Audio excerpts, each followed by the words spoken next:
Today I'll be telling all of you about 10 creepy games. Now, proceed at your own risk. Most Amazing Top 10 is not responsible for any injury, fear, or existential crisis caused by a paranormal encounter as a result of the instructions on how to participate in these activities. With that out of the way, I'm your host James, and these are the top 10 paranormal games more cursed than a Ouija board. Ooh. And we're going to kick off the list with Tsuji-Ura. In the West, this is known as the Crossroads game, but it has its origins in Japan. For this game, all you'll need is a comb, something to cover your face with, a friend, and a crossroads. I'm telling you to bring a friend because this game is played at night, and I'm not encouraging anyone to go out alone and do this, especially if you're younger. Do not do this, kids. So you go out to a crossroads at night with your friend, and you run your finger across the teeth of the comb 3 times while repeating 3 times, Tsuji-Ura, Tsuji-Ura, grant me a true response. Then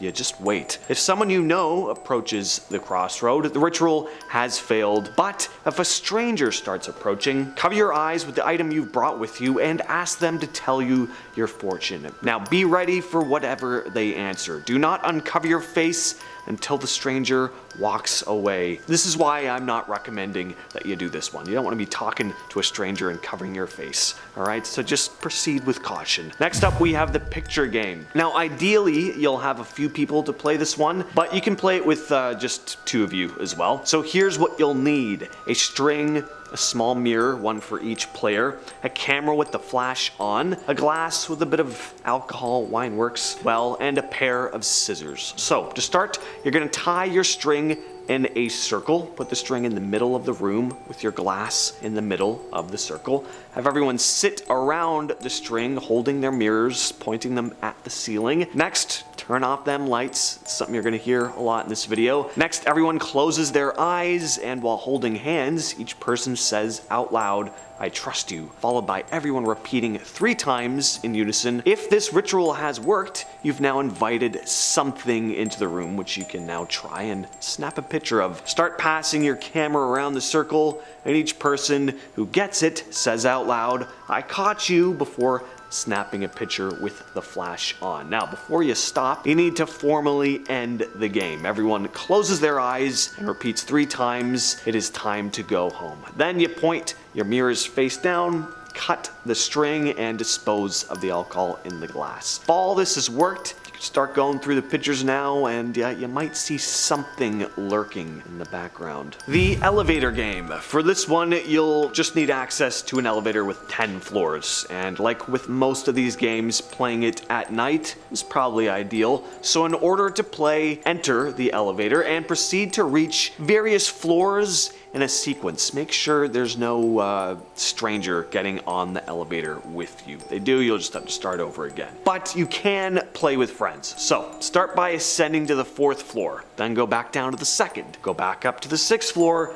then back down to the 2nd again. At this point, some people say they hear a strange voice calling to them from that 2nd floor, but don't respond, just proceed to the 10th floor. And once you reach the 10th, head back down to the 5th. It's very important that you don't get off the elevator at any point throughout this sequence. Once at the 5th floor, it's said that a mysterious woman may enter the elevator. Don't make eye contact or interact with her in any way. Now, hit the 1st floor button. If the elevator takes you to the 1st floor, then leave the elevator, do not look behind you. But if the elevator instead begins going up, then you've now entered into a different world. In order to go back to our world, you'll need to enter back into the elevator you started in and repeat the same sequence as before. Number 7, Red Book. This game originated in Mexico, and if done right, it allows you and your pals to make contact with a ghost. So you'll need 2 or more people to play. A book with a red hardcover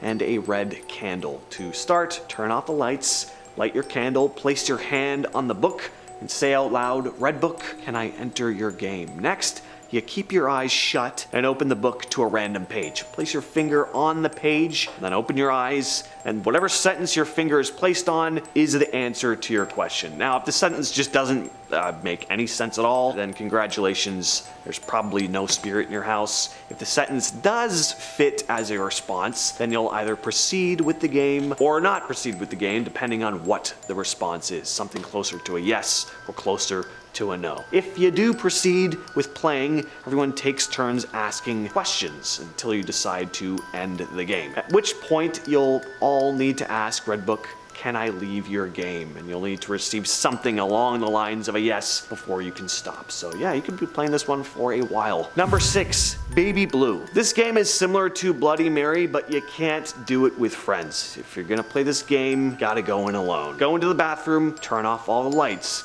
lock the door. Maybe switch that around and lock the door before you turn off the lights. Then you hold your arms out in front of you as if you're cradling a baby. Then you're going to repeat out loud 13 times, Baby Blue, Blue Baby, while rocking your arms gently back and forth like you're cradling the baby. At some point, you may start to feel your arms getting heavier, as if there is a real baby in your arms. Don't hold on to it for too long though. You need to mime flushing it down the toilet. Otherwise, a woman will appear in your mirror demanding her baby back, and if it's still in your arms, it's game over for you. Because apparently, for this ghost, gently cradling their infant in your arms, I'll kill you! Flush it down the toilet? Yeah, sure. Number 5, Queen of Spades. For this game, you're going to need a Queen of Spades card, a mirror, some lipstick, and a candle. Place the face of the card up against the mirror, light your candle, and place it in front of the mirror. Next, shut off the lights. Then you're going to use the lipstick to draw a door with a set of stairs leading from it on the mirror.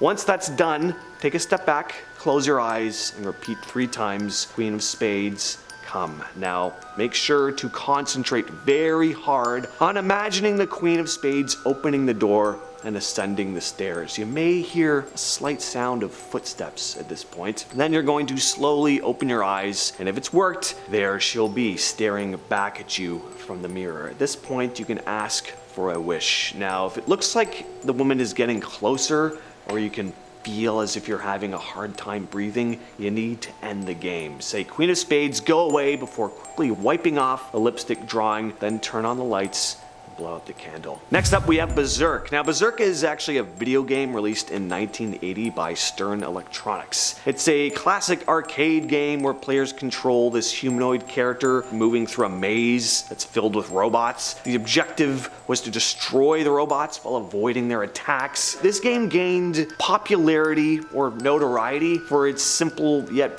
addictive gameplay, and there was like this speech synthesis involved, which included phrases like intruder alert and the humanoid must not escape. Back then, that was just really cool. Alongside with its success though, the game became a bit of a center of an urban legend, claiming that the game was cursed. The legend originated from several incidents involving players who died shortly after achieving high scores. One notable case involved a teenager named Peter Burkowski who reportedly suffered a heart attack and died immediately after achieving a record-breaking score. Number 3, Daruma-San, aka the bath game. So, what you're going to do is run a bath, then turn off the lights, and position yourself in the bath facing the faucet. Then close your eyes and begin to wash your hair. And as you wash your hair, you repeat out loud, Daruma-san fell down. Daruma-san fell down. Soon, the image of a Japanese woman will appear in your mind, standing in the bathtub where she then slips and falls, hitting her head on a rusty tap. One of her eyes will pop out. Then you'll feel that someone else is in the bathtub with you. Make sure you keep your eyes closed and then ask, why did you fall in the bathtub? Now slowly get out of the tub and leave the bathroom. Don't turn the lights on. Don't drain the water, just go to bed. Once morning comes, she'll be after you. Go about your usual business, but when you sense the presence of the one-eyed woman getting a little too close for comfort, yell Tomare. This is to give you a bit of time to get further away from her. You can't let her catch you or it's game over, which means you die. And before the clock strikes midnight, you need to end the game or she'll end you. To end the game, you must look over your right shoulder, and when you manage to catch a glimpse of her, shout "Kita" while making a chopping motion with your arm. This cuts her loose, and the game is over. Number 2, the telephone ritual. Now, in order to play this game, you need to be in a house, a building, an apartment, whatever. There just can't be anyone else there, not even a pet. Yes, this is another one of those games you need to be brave enough to play alone. You also need a flashlight, a bag of salt, your cell phone, and wherever you are needs to have a landline. So most of you probably already moving on to the next one. I don't know, maybe you could stay late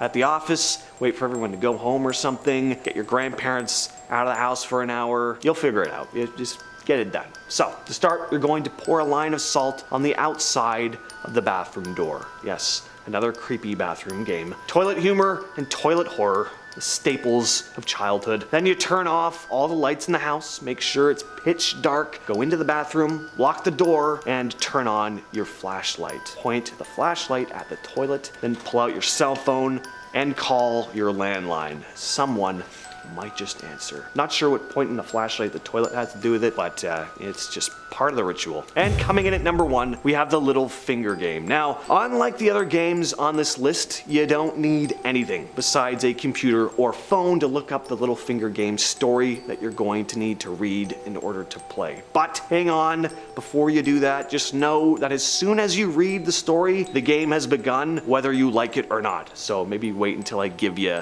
the lowdown on this one. You find the story, you read it. It's a short story, you can read it in your head or out loud, up to you, and that's it. Then you just wait. This game takes place in your dreams. Within 7 days or so after reading the story, you'll have a dream, and in said dream, a woman will come to you asking for help, searching for her little finger. You'll have a choice between 2 answers, yes or no. Say yes, and make sure you find that finger. If you're not prepared to do all that, then don't read the story, because if you can't find that finger, then I don't know what happens. I haven't read the story. I don't want to. So, with all that said, I've been your host, James, and I'll catch you, yes, you specifically, in the next video.